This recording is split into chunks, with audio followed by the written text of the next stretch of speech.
Είσαι ο Τσέπες σήμερα εδώ, Νικηφόρος και η Μικριτζή. Και σήμερα θα δείξει ο πατέρας μου πώς βγαίνει το γάλα. Και εσύ μίλα. Παπά μίλα. Παπά θα μιλήσεις. Αυτά είναι τα βυζιά της κατσίκας. Τα πιάνουμε έτσι και έτσι. Και αρχινάμε και πιέζουμε και βγαίνει το γάλα. Πρώτα πατάμε τα μεγάλα δάχτυλα και μετά το μικρό. Και βγαίνει, βλέπετε, σαν ποταμός.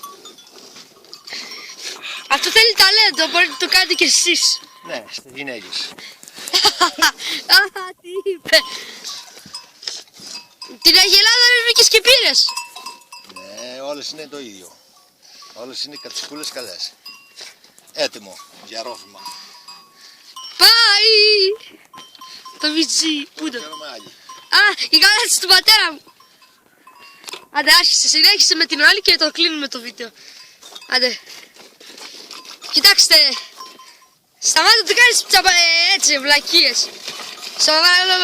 Σταμάτα. Και κοιτάξτε, σχεδόν θα γεμίσει ο κουβάς και μετά θα το διαδιάσουμε.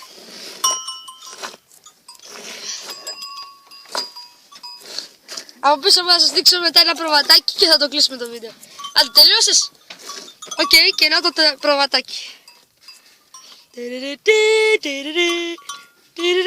Μίλα. Οκ. Λοιπόν, αυτό ήταν για σήμερα. Κάντε ένα like, ένα subscribe που υποστηρίξετε το κανάλι μου. Και συγγνώμη που δεν έκανα σήμερα gaming βίντεο, απλώς το ξέχασα. Αλλά δεν πειράζει, την άλλη φορά θα έχουμε gaming βίντεο. Σας το αρχίζουμε και γι' αυτό.